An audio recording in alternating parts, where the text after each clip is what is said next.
What's up, everyone? I'm your host, Matt James, and welcome to Generation Bitcoin. Today I'm here with Aleks Svetski. Thanks for coming on the show today, Alex. How you doing today? Thanks, dude. Appreciate you having me on. It was funny that I got a matchmaker email saying, "Oh, you should, reach out to this guy." I was like, "Oh, it's a Bitcoiner, sweet." Because I usually get all these shit ones on there, and I was like, "Okay, that's good." Yep, So I reached out. I was like, "Let's do he's a it." Bitcoiner. Awesome. Well, I'm super excited to have you on, man. You're a big, great thinker in this space, and I've Thanks, been man. reading a lot of your articles. You spoke at the Bitcoin 2021 conference in Miami. Yep. You write about Bitcoin on Medium and for the Bitcoin magazine. You're host of your own Bitcoin podcast, the Wake Up podcast, and you're also the founder of Amber, a hmm Fiat Bitcoin exchange for reoccurring buys. So that's super sweet. So thanks for all that you do in the Bitcoin space. It's much appreciated. Appreciate it, man. Yeah, it's I always say like, people say, "What do you do with your time?" I say, my life literally revolves around Bitcoin. So like my economic expression of that is Amber. My philosophical expression is, the writing. My public expression Yeah. is lambasting people on Twitter or getting on stage and all that shit. So, but everything basically revolves around Bitcoin. Hell yeah. Awesome. So yeah, let's start off with a little backstory here. I want to know, when did you first hear about Bitcoin, and why did it appeal to you? Yeah, I think like many people, it took a couple times to hear about Bitcoin to actually do anything about it. So, I was a gold and silver bug in sort of 2011.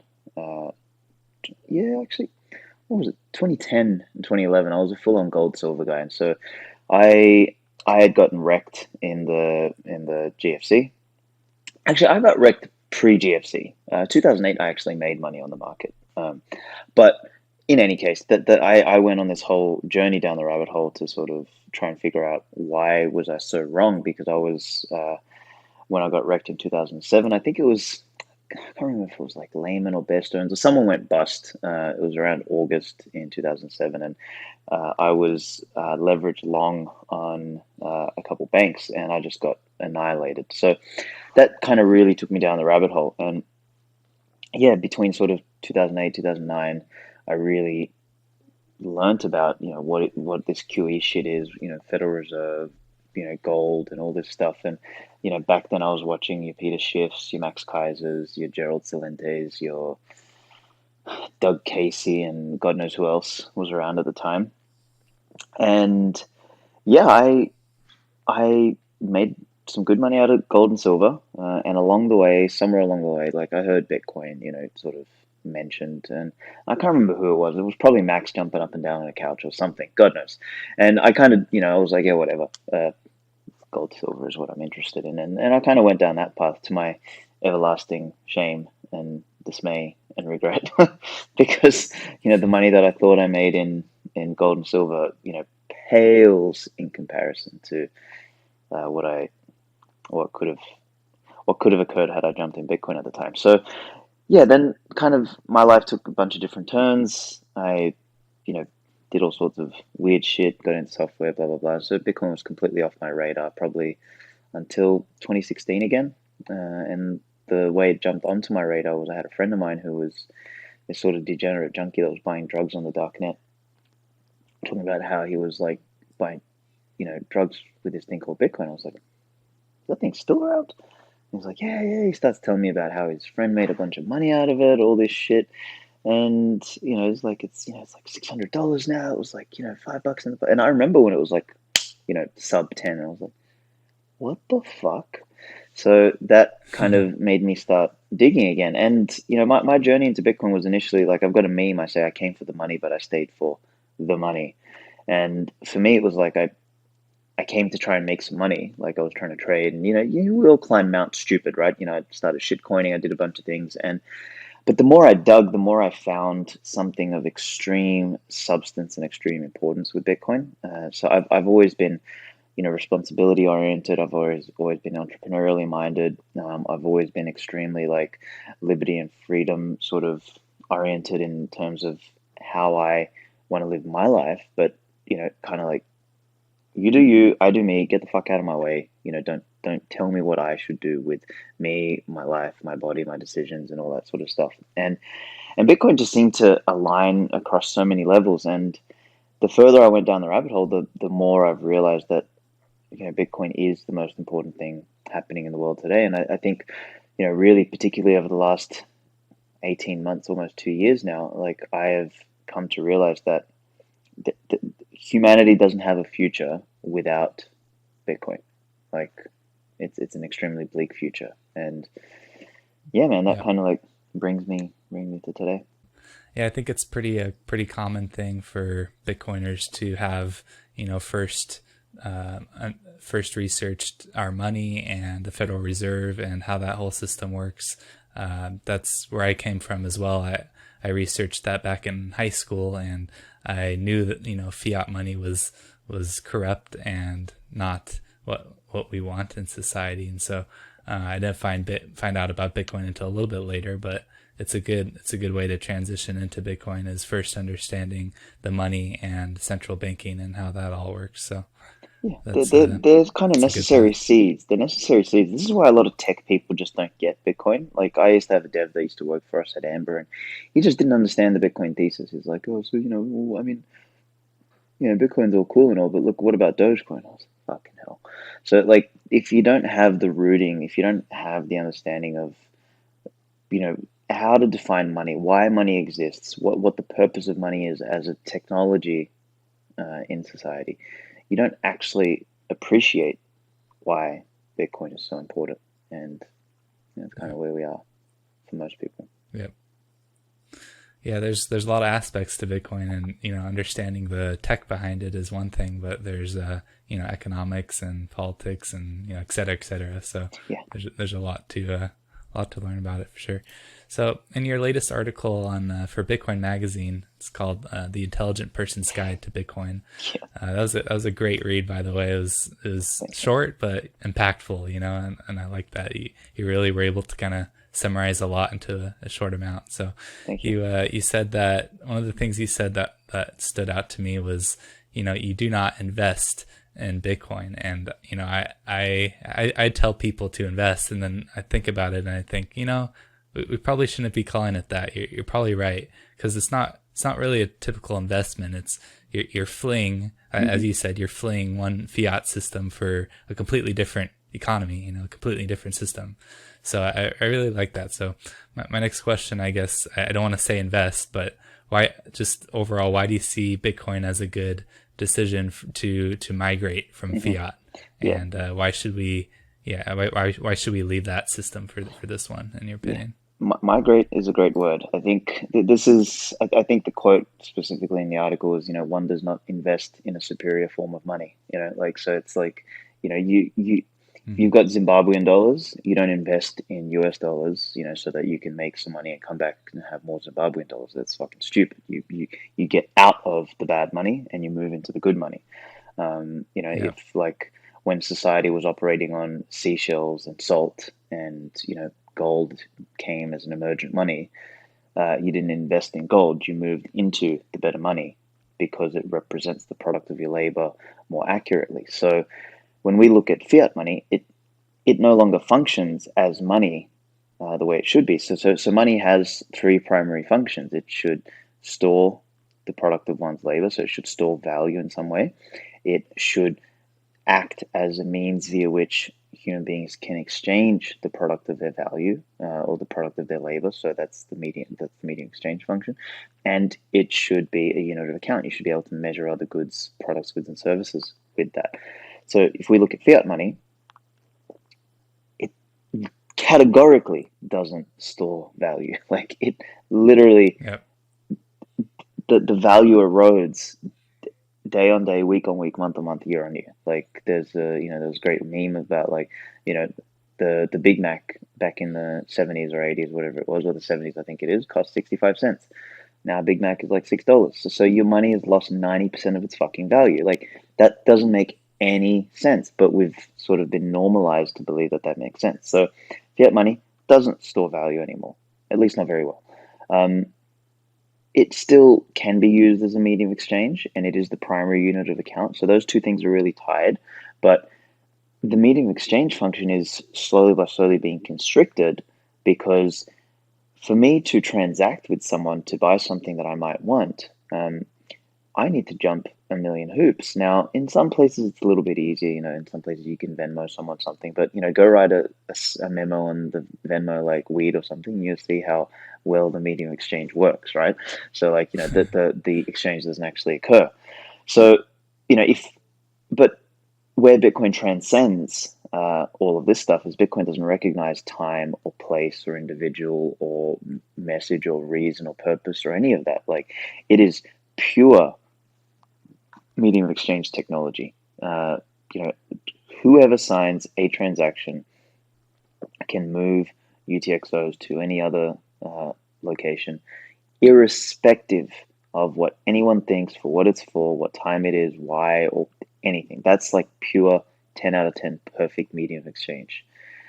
And that exists today with Bitcoin. The reason, though, it's not used as a primary medium of exchange at the moment is because Bitcoin is still emergent. You would be crazy to go and use your Bitcoin as a primary means of payment today, because each time you pay with Bitcoin, a year or two later, you want to punch yourself in the face because you just paid 10x what it actually cost you. So, in that sense, that there's the perfect functionality exists, but that is not the primary use case today. So, and then thirdly is the unit of account component. So, a good unit of account, needs to be very divisible, needs to be able to measure other goods and services. So it's got to have these attributes. It needs to be fungible, blah, blah, blah, blah, blah.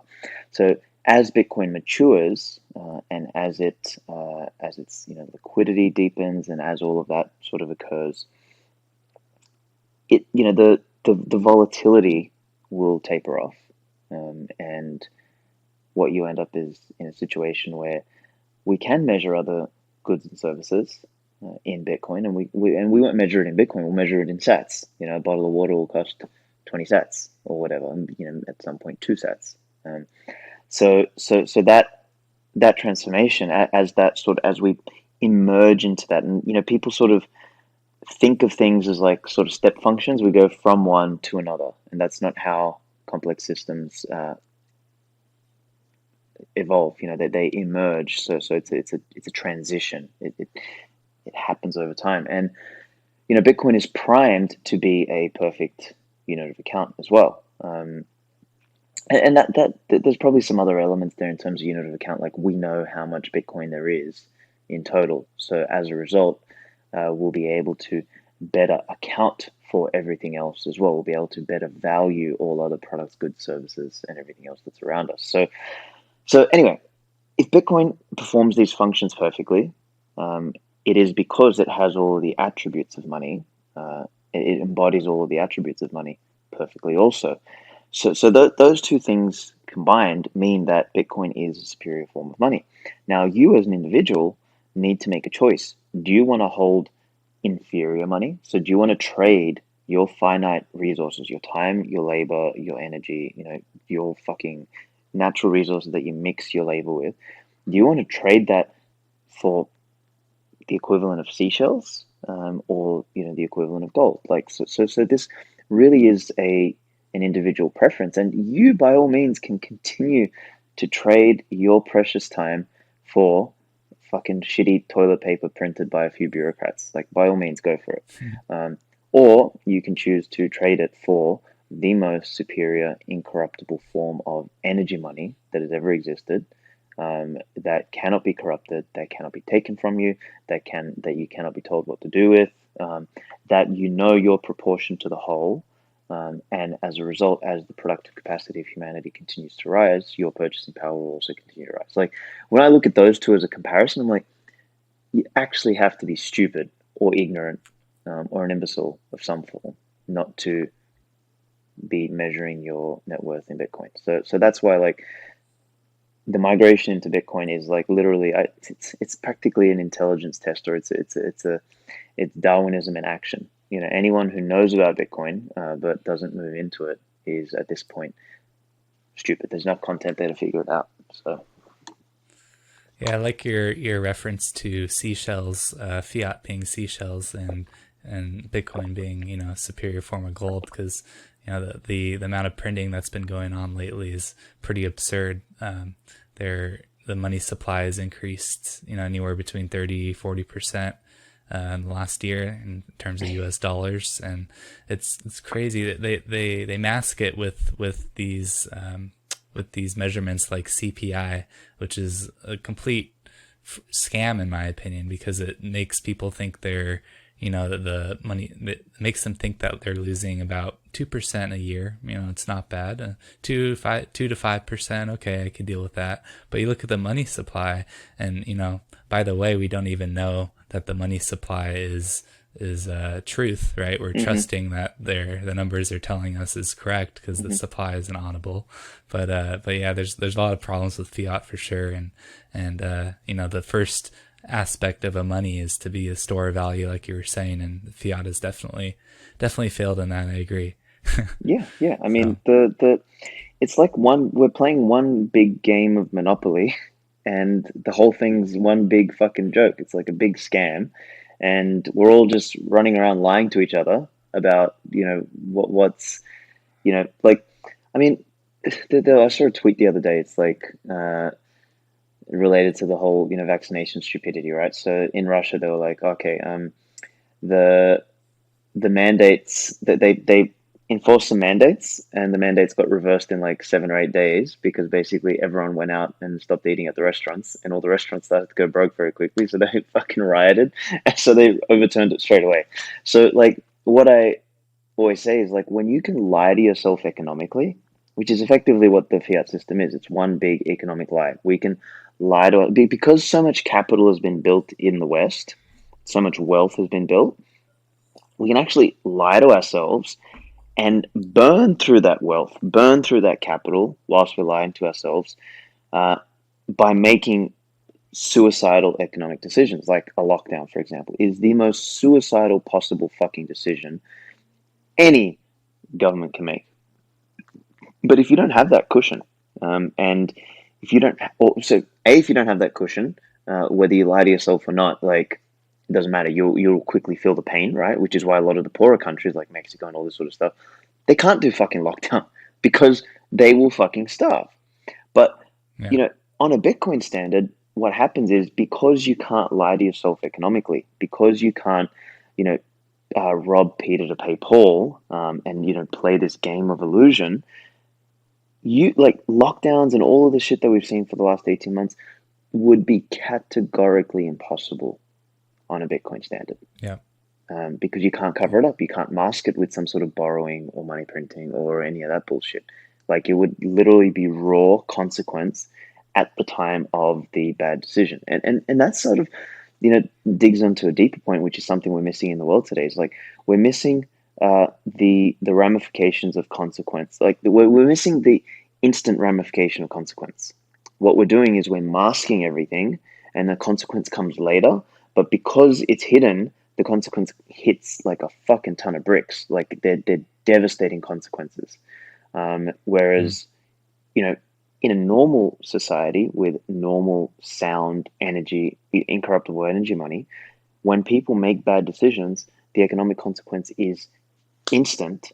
It's less severe. They can adjust, they can correct, or they can move on to something else very quickly. Whereas now, all we do is the lie perpetuates another lie, perpetuates another lie, perpetuates another lie. All of our best talent is going into 2 industries, tech or fucking banking. And in tech, innovation is basically who's making the next dick pic app. And in banking, innovation is who's fucking creating a new way to rehypothecate wealth and fucking, create more lies. It's like, literally, the smartest people are going and creating more stupidity, and the world is becoming completely distorted. So that's the downstream ramifications of starting with a lie, and it's very dangerous for the world. Yeah, that's a good point. What it makes me think of in terms of an analogy is with forest fires, they require small fires every so often. It's natural for that to happen and it's healthy, right? And the forest survives fine. But if we prevent those forest fires, it ends up having a devastating, huge fire, which, has permanent consequences. And we're just kicking the can down the road, right? And, it's not going to end well unless we have a Bitcoin standard. So Bitcoin definitely gives me hope for that. But yeah. It's the only thing at this point that gives me hope. Jesus, when I look at everything else that's going on, I'm like, holy fucking shit, what are we doing? Yep. Yeah. So next up, I want to talk about on your talk at Bitcoin 2021 Miami. You said that Bitcoin fixes education and prevents state indoctrination because it bankrupts the system. I thought that was a really interesting idea. So can you elaborate on how you think Bitcoin will end up bankrupting the system and how it will result in the elimination of fiat, in your opinion? Yeah, so I mean, broadly speaking, for the state to operate, so the state operates a bankrupt institution. Like you look at the debt numbers, you look at anything that they do. All they do is like they burn money, they waste money, they squander money, and they continue indebting themselves. And their solution to managing the debt is to get even more debt. So it's basically like, if I was a business and I was lending to someone, a government is the last person on the planet I would ever fucking lend to. They run a bankrupt institution. And it's not only just, fiscally bankrupt, but it's completely morally bankrupt as well. And it's functionally bankrupt because they are honestly, like, I couldn't think of a worse group of idiots to do anything. Like anything they touch, they fuck it up. They fucked up schooling, they fucked up healthcare, they fucked up the roads, they fuck up infrastructure, they fucked up energy, they fucked up the money, they fucked up everything. Like a government institution puts their hand on anything and they fucking wreck it. Because there's no there's a complete moral hazard. There's no skin in the game there. They can do whatever the fuck they want. It's like someone else's toy, they break it, it's like, oh, okay, it's your problem now. So when you look at this institution, the only way that such a bankrupt, broken, incompetent bunch of fools can maintain power is by operating the printing press. And it's not just the printing of the money, but it's the actual ownership of the legal, the monopoly, the ownership of the monopoly on money, and being the legal issuer, which means that by default everyone else cannot issue. When you own the fucking money, you own everything. Money is the technology via which we measure not only human action, but all energy, time, and natural fucking resources. That is the ultimate power on the planet. So when you can somehow, legalize yourself as that person, like in the game of Monopoly, if I have my hands in the fucking cash register, doesn't matter what the other players do. They can play as well as they fucking want. They can roll all the right dices. I'll still beat you.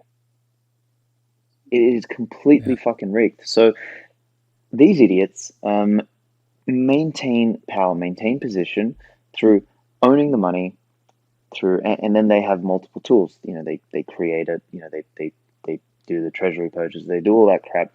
They then also have through force. They tax us. So they take our money that way, and try and validate their existence through that, and then they borrow from the future, which is effectively a bill for our kin, our children, and our children's children. And if what it also is, it's actually it's a lien, or it's a debt, it's a burden on future natural resources. So people who are fucking running around being environmentalists, like, do you know what's the most detrimental thing for the environment? Borrowing from the fucking future for consumption today, because that bill has to come due, and the bill is paid through human productivity and natural resources. So you want to save the fucking environment? Get off the US dollar. So as Bitcoin emerges as money, and more people move to Bitcoin, what happens is that the productive base of the fiat system begins to erode. And as that erodes, they have less and less capacity to play the bankrupt game that they're playing. So as we bankrupt them, and as Bitcoin gets stronger, they're no longer able to fund all the stupid programs and ideas and dumb things that they want. And education is one of those things. Like, education originally emerged. I mean, okay, let's define education. Education is something all humans do all the fucking time. Like, from the moment we're born, we are being educated. We're educating in some way, shape, or form. Our parents educate us. The environment around us educates us. What we watch, what we see, people we interact with. Like, all of that is education. So education is a constant. The question is, and this is where sort of schooling emerged, is can we systemize the education in a way to make it more efficient, and sort of raise the water level? And that was a noble goal. The idea that if we sort of standardize elements of education, then we'll increase literacy on a broad base, we'll increase mathematical capacity and all this sort of stuff. But as with all things, the government got involved, and it went from systemizing and streamlining education through schooling. It transformed into institutionalizing schooling, which today has become blatant state indoctrination. Like, now, schooling is no longer about education. It's about being fucking fed propaganda. It's about being forced into a fucking classroom for, what is it, 8 to 12 hours a day, whatever the kids go to school these days. Forced to fucking absorb all this crap from a teacher who doesn't actually give a fuck. Like, I mean, some I'm sure do, but most of them are just, government hench fucking men who don't know what else to do with their lives. Do that for fucking 12 years. It's kind of like beat the individuality out of this young person. Teach them all the same shit, irrespective of their natural predispositions. And then when they come out, convince them then to get into $250,000 worth of debt that they'll never be able to pay off, by going to a useless tertiary institution called a university or a college or whatever, to learn more bogus fucking crap. So like, 12, 16, 18 years of indoctrination, and we wonder why on the other end we've got these fucking midwits who, can't tie their own shoelaces, but they say they have a college degree. Like, it's I tweeted the other day, I was like, public education, gave us these idiots who, like, literally, cannot think for themselves.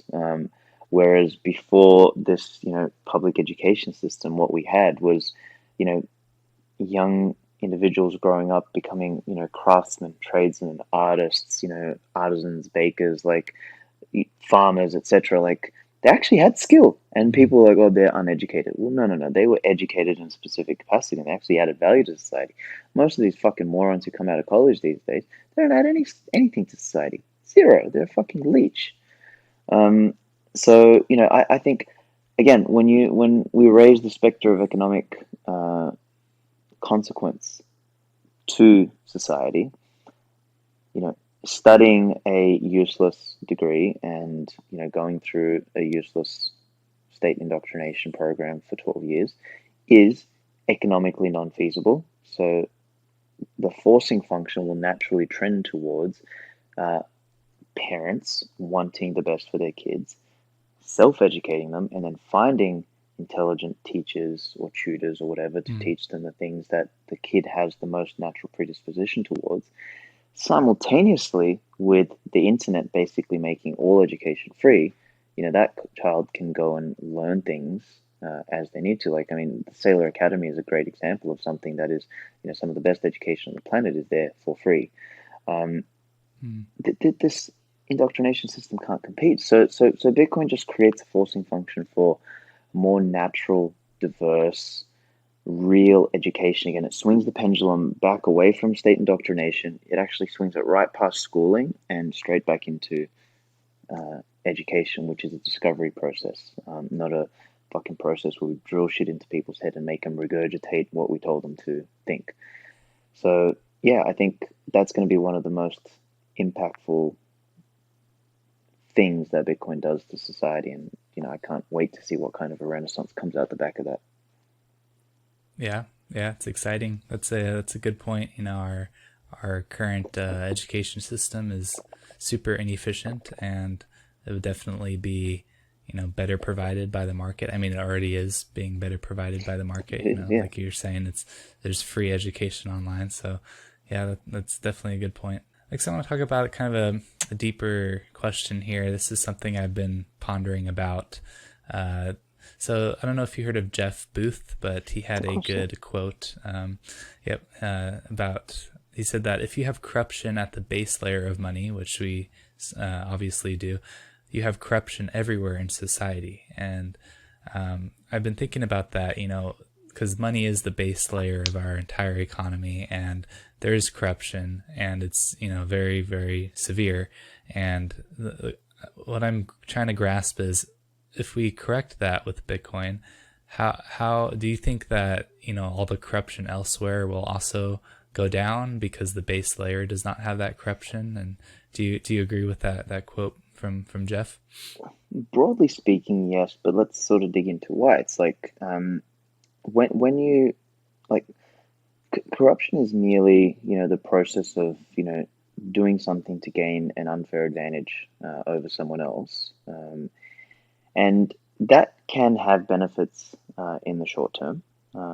And what will happen is, like, even on a Bitcoin standard, there will be some levels of corruption that happen, but when the incentives are designed in such a way that the short-term consequence of corruption can be hidden, which is kind of what we were discussing before, right? When you can lie to yourself economically, what happens is you actually enable the incentives enable more and more corruption, because you can hide the consequence, the longer term or the medium to long term consequences of the bad behavior. And what you do is, it's like a cancer that spreads inside the system until the consequences actually catch up. And when they catch up, you have a catastrophic failure. You have a break in the system. Whereas in Bitcoin, or on a Bitcoin standard, after we fix the base layer, the incentive to corrupt in the short term may still exist, but because Bitcoin fundamentally, transforms time preference, and it transforms incentives, like the incentive to cooperate and to treat the counterparty with respect, and to basically be a good economic actor in relation to your counterparty, that incentive actually is higher than ripping them off, or trying to play funny buggers, or trying to do something. So some may do it, but they will feel the pain of that fraudulent decision much quicker. And when you balance that, as a rational economic actor, when you balance that against the incentive of just playing good with your counterparty, you'll naturally trend towards doing the right thing. Whereas in today's day and age, like, if you can get a fucking edge, you'll do it. And if you're not going to get in trouble, of course you're going to do it, i.e. corruption. Or if you're going to be fundamentally protected through some bullshit legality or regulation or whatever, you will... Subsidy. Yeah, subsidy or whatever. You will fucking take advantage of it. That is the rational thing. But in the absence of all of that crap, it doesn't make rational economic sense. And that's how Bitcoin sort of quenches corruption, not through force, not through mandate, not through regulation, but through economic incentive. That's what it fixes. So I don't know if Jeff explained that very well, but that's sort of how I understand and perceive Bitcoin as a solution to systemic corruption. Yeah, that's a good way of putting it. What do you think our path towards that will look like? Do you think that, will the government inevitably hyperinflate every currency like it has in the past? And do you think fiat will be completely eliminated over time? Or do you think, fiat will exist for the foreseeable future? How do you see that playing out as far as Bitcoin being the standard and fiat? Yeah. Where will fiat be? I'm kind of caught between two sort of opinions on this. Like, on a long enough time scale, all that exists is Bitcoin. So that much I'm certain of. Fraudulent money goes to zero, when competing with energy money. On a long enough time scale, that'll happen. The transition is going to be super messy. I get the sense that this decade is going to be really, really ugly for many people in many ways. Governments will continue to lock down. Governments will continue to steal and rob and borrow.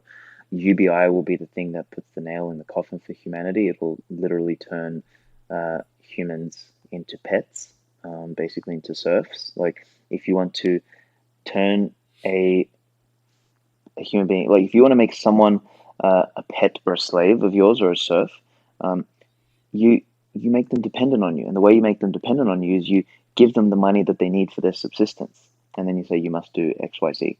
So governments will substantiate their CBDCs through UBI. That's going to be the mechanism via which they, I think, hold off hyperinflation.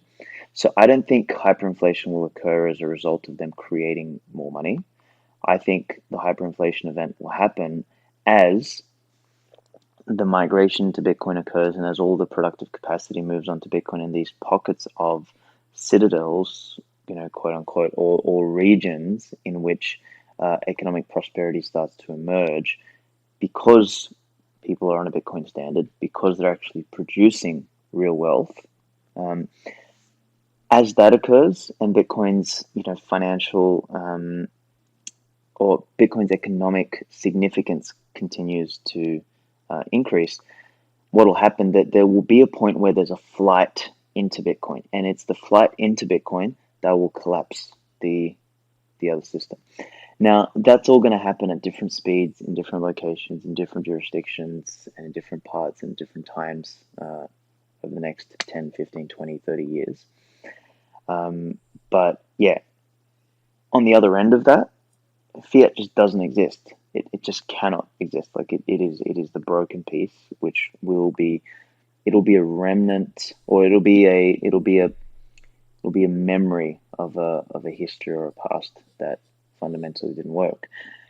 But yeah, the transition to get there is not going to be pretty. I hope that it's as clean as possible, but my gut feeling is that it's going to be one of those transitions where Bitcoiners and like people who choose to be free are going to need to be strong. We're going to need to learn how to work together in localities, but also at a distance. And we're going to need to keep inspiring others to move over to truth, so that we can continually starve the beast on the other end, because that's what the beast is going to do. It's going to keep its relevance by turning what I call the sludge, which is all the fucking sheep, into pets, and then deputizing those pets to kind of fight us. So yeah, it's a little bit gloomy, but that's sort of the way I think it's going to crumble.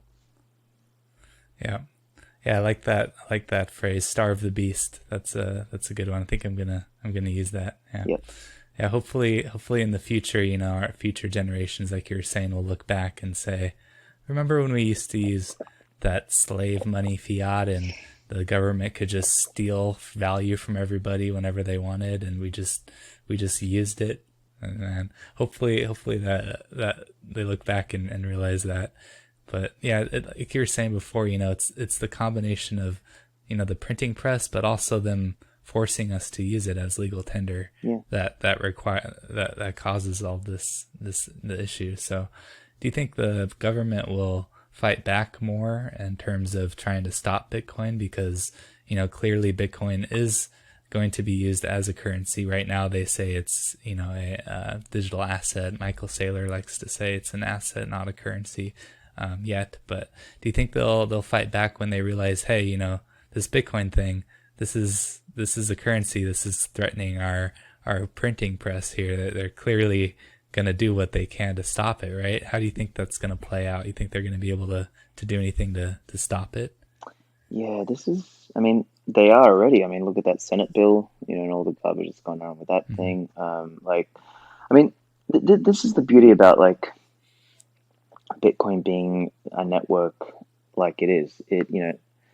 It continues irrespective of what clown set of politicians try to suppress or change it or whatever, right? So it continues. The only thing that happens is particular politicians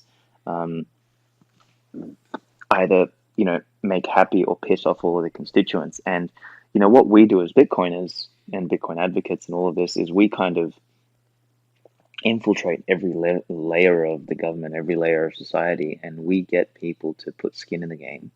And we actually make it harder to turn this off. It's like a whack-a-mole, right? So they will try and push against it.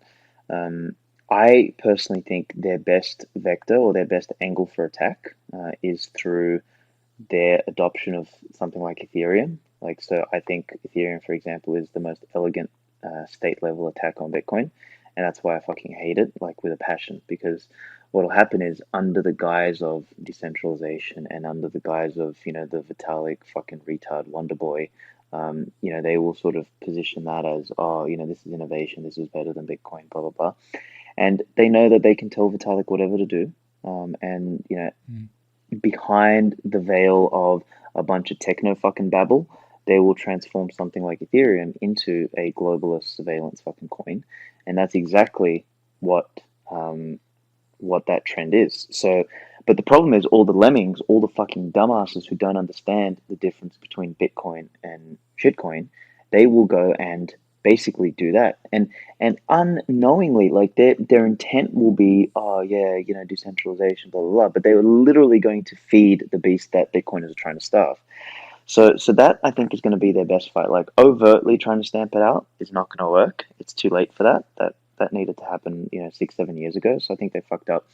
Trying to do it with CBDCs directly, may work because I guess they can enforce it legally and they can substantiate it with UBI. So that'll probably work. But I think a more elegant move will be through the guise of something like an Ethereum or something like that. So that's the way I believe they'll fight.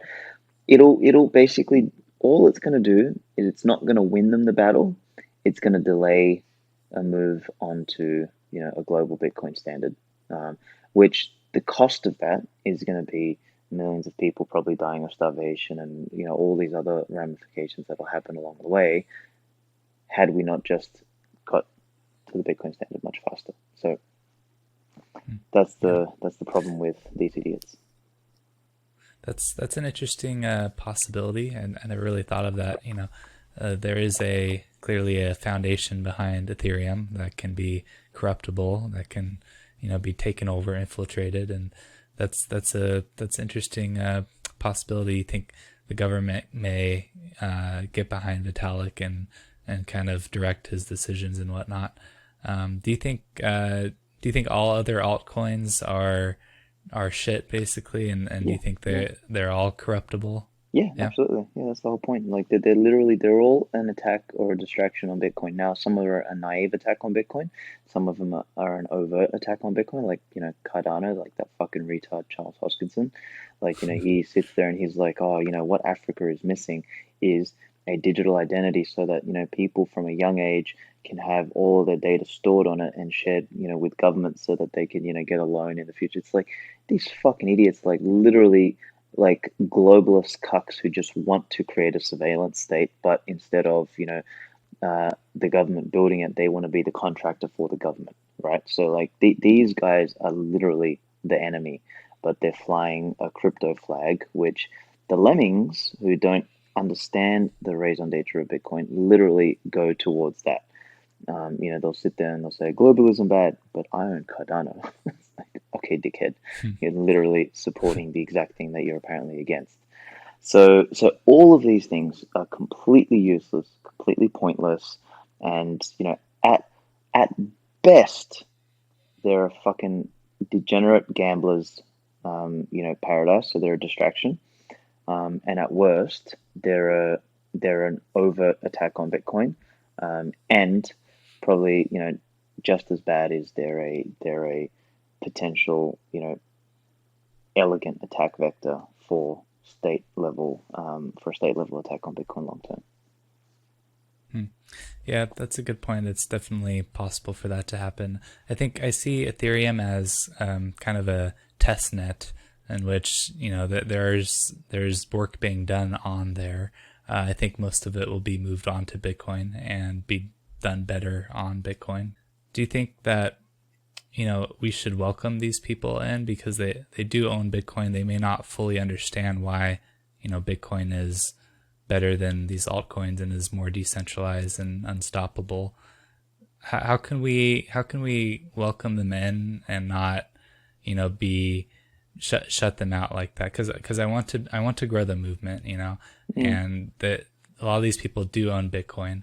So how can we go about welcoming them in with also educating them? There's a saying which is, the teacher arrives when the student is ready. So like some of these guys just aren't ready. They just want to make money, and Bitcoin is not a get rich quick scheme. Bitcoin is not how you make money. Bitcoin is a fundamental exit from the current paradigm, and until they're ready to appreciate that, there's nothing we can say is going to help them, because all they're going to do is they're going to make up excuses about how their coin is pumping more than Bitcoin, or whatever. So the until they feel the pain, for example, of having been, I don't know, taxed, or the government calling their shitcoin a security, in which case it goes to zero, or the rug pull happens on a DeFi, or their transactions start getting censored because the foundation running their fucking shitcoin decides what's what. A lot of these people are just not going to wake up until it's too late, until something happens where the money that they thought they had is not actually theirs. Then they realize, oh, fucking, now I realize why Bitcoin's so important.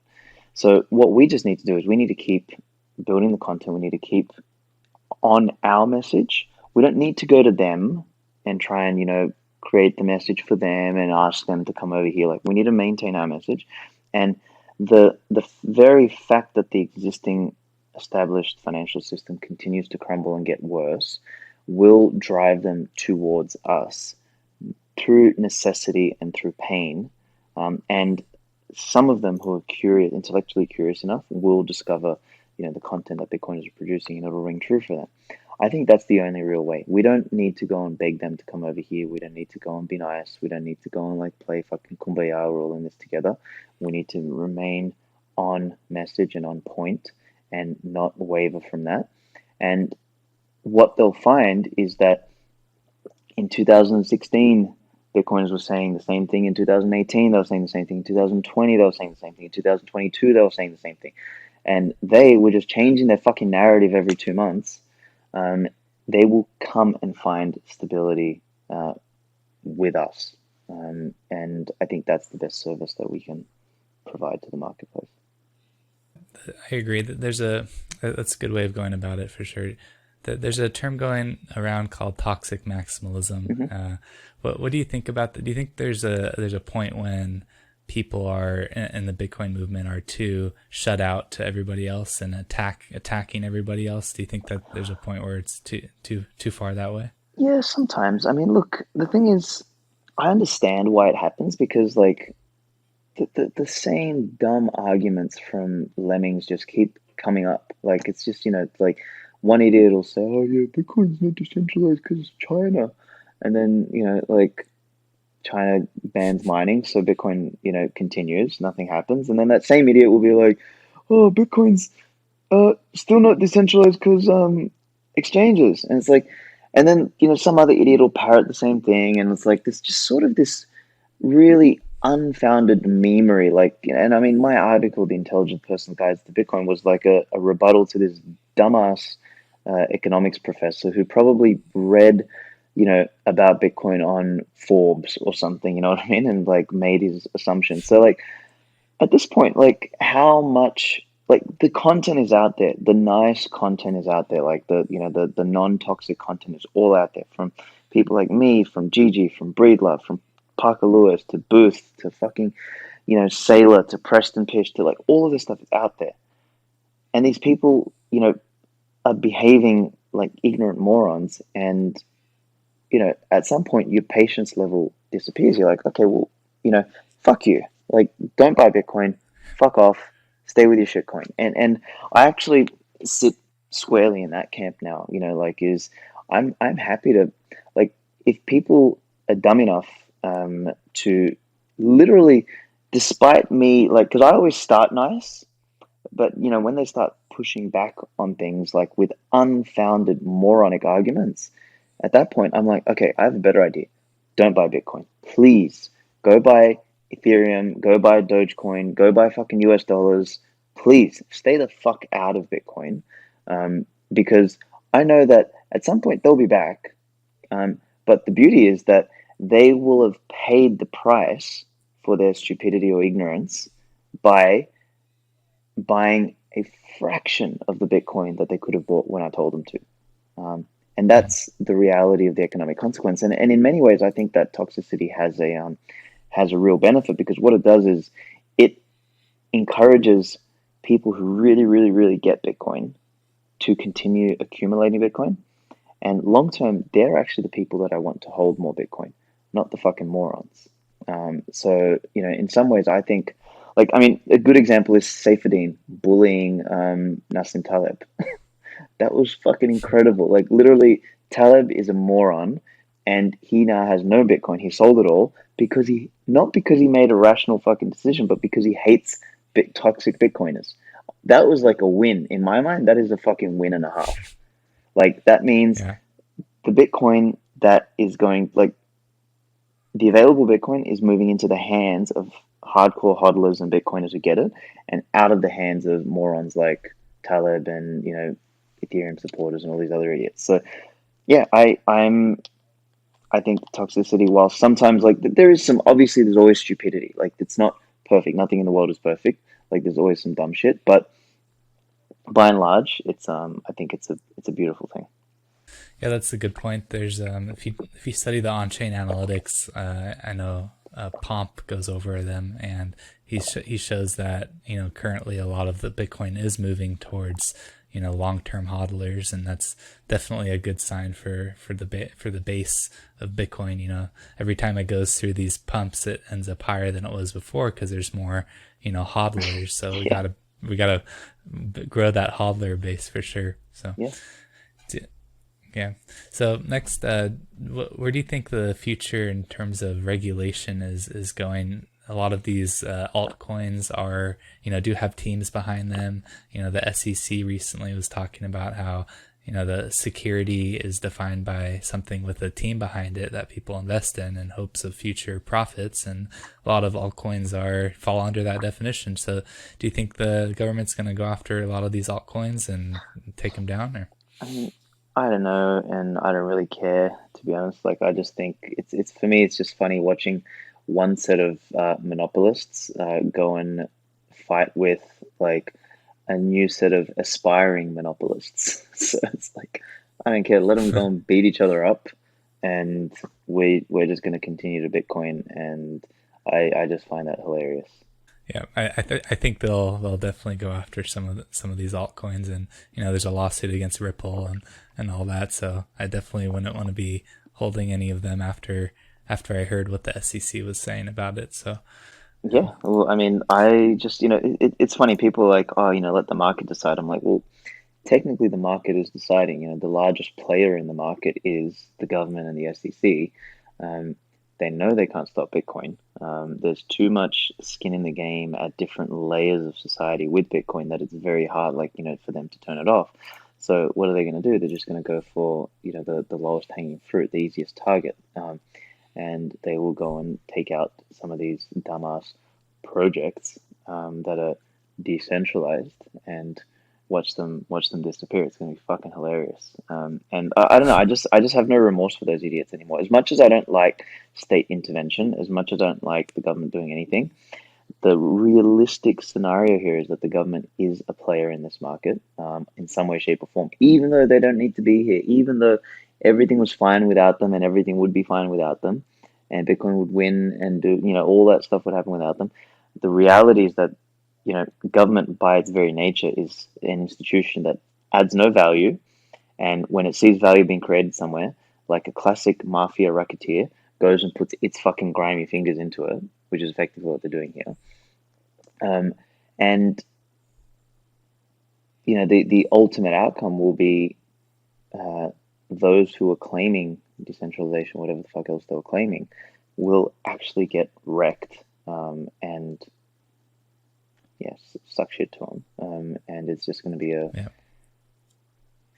I'd be I was in any of those things right now, I'd be shitting my pants, and rightly so. Yeah, I agree. So last topic here I want to talk about is El Salvador making Bitcoin legal tender, and Jack with Strike working with them to allow for Lightning Network Hmm. to have instant and nearly fee-free transactions. So do you think this is going to grow and more countries are going to adopt it, and the Lightning Network will be more heavily adopted so that Bitcoin can become more of a medium of exchange, more so in the future? Yeah, I think it's still early days. I mean, I was in Salvador 2 weeks or 3 weeks ago or whatever, and Mhm.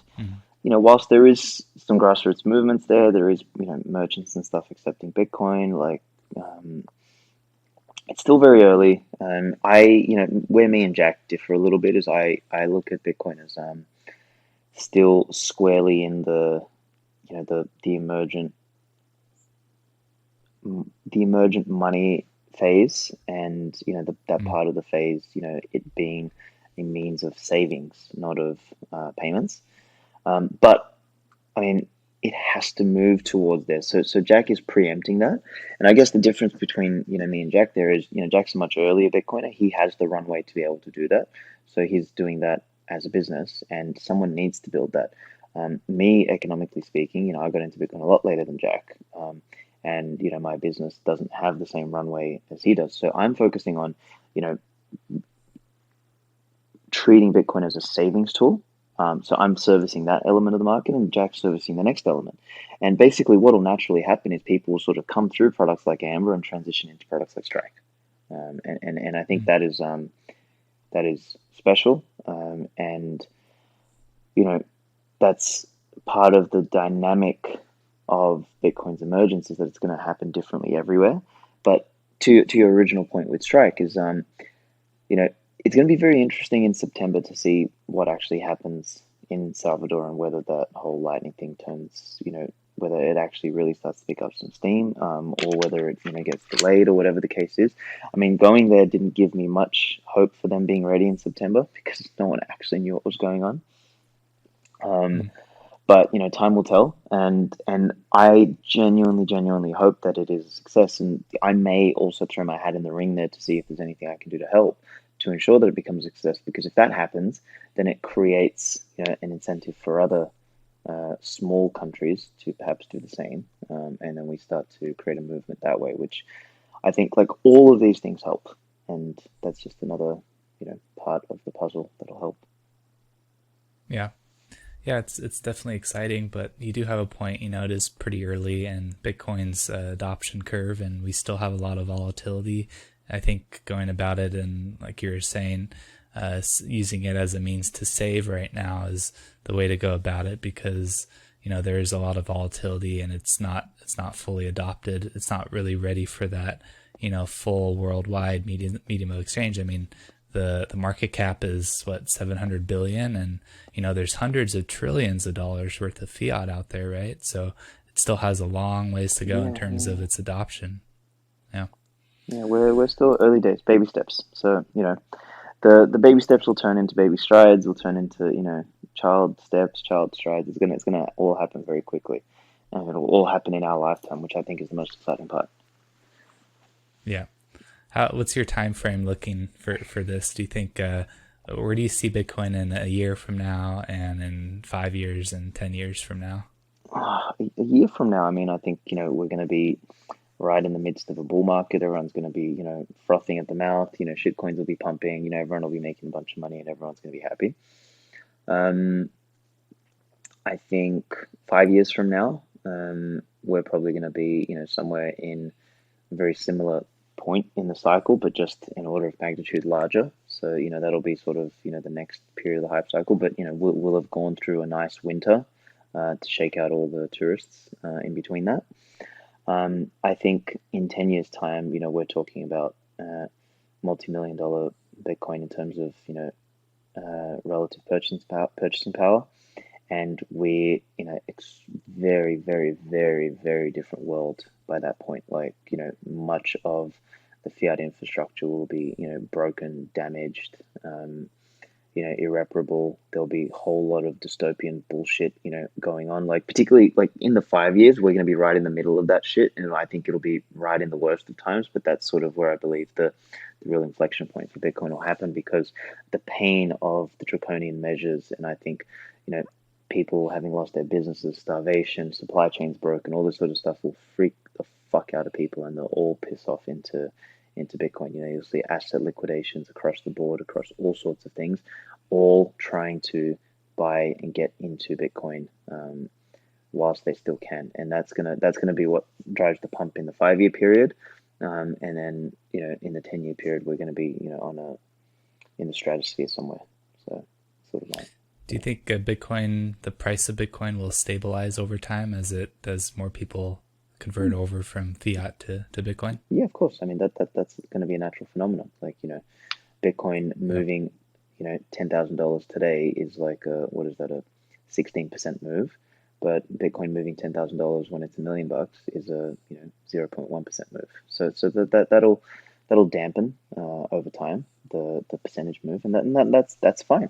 That's the natural function of something that is growing in liquidity. And it's strange to me how some people just can't understand that. They're like, but Bitcoin's volatility. I'm like, yeah, dickhead, it's normal. It's got to be volatile if it's growing, you stupid. Like, how the fuck is it going to get to? Yeah, how does something go from 0 to 100 trillion? Like, how else? It's got to fucking grow. Like, it's got to be volatile. And what do you think it happens in a straight line? Like, people, the volatility argument is just so like incredibly dumb. Like, honestly, you got to have like fucking less than 6 brain cells to be able to like put that one forward. It's so stupid. So like, yeah, well, people can't handle the volatility, so stay out of the space. If you can't handle the drops, you don't deserve the gains, right? Well, I mean, but that comes from not understanding what Bitcoin is. Again, it's like I don't measure my Bitcoin, I don't measure my net worth in dollars. Like, so when all I care about is, do I have more Bitcoin today than I had yesterday? If so, it's a good day. If not, it's not a good day. Like, did I get hacked or something? So, that's the only measure I give a shit about. Like, when people are talking about drops and ups and downs and all this sort of stuff, I'm like, what are you still measuring in dollars for? Fucking, are you crazy? Like, that doesn't matter. Like, the only thing that matters is how much Bitcoin do you have, and that should be the number that's going up, not your dollar worth. Yeah, I agree. So what do you think Bitcoiners can do to help support the growth of the network, and what are you doing to do that? Yeah, well, keep buying. So like I'm about to launch Amber in the US. We'll be available across 44 states.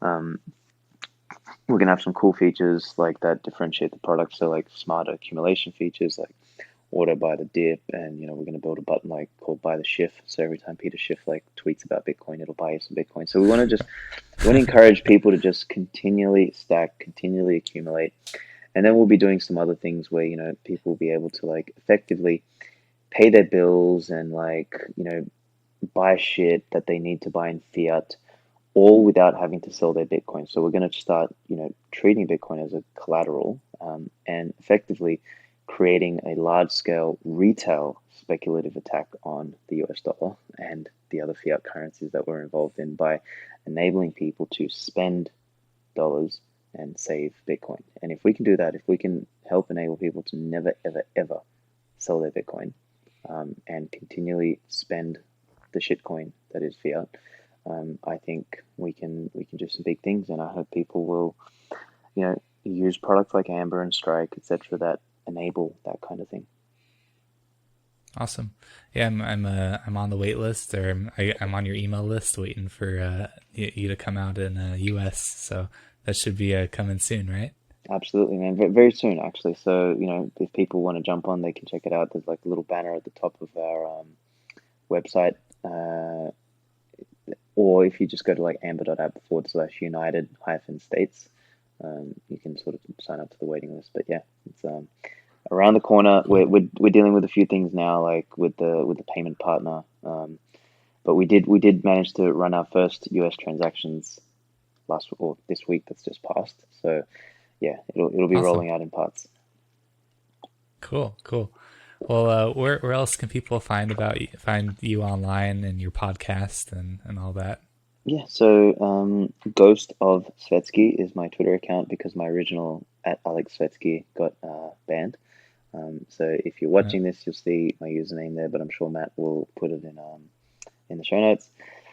Uh, I have the Wake Up podcast, so it's like anchor.fm/wake up pod, one word.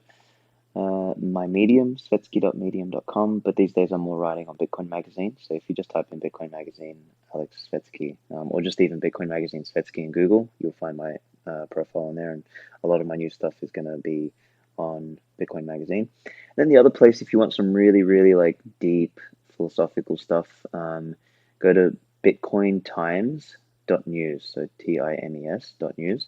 And I've had so they're like long form publications, and I've had everyone write there, all the good people. So like everyone from Breedlove to Gigi to Eric Son to Jeff Booth, Giacomo Zucco, Jimmy Song, uh, fuck, you name it, like Parker Lewis, like all the best of the best have like written long form essays for the Bitcoin Times, and it's like something that I do once a year, and I bring together the best minds to produce some timeless content for Bitcoiners to read. So that's available free online at bitcointimes.news. Awesome. Cool. I'll make sure to put all those links in the description so everyone can check you out. And yeah, thanks for being on. It was Awesome, nice Matt. talking to you. Absolutely, man. Thank you so much. Appreciate it.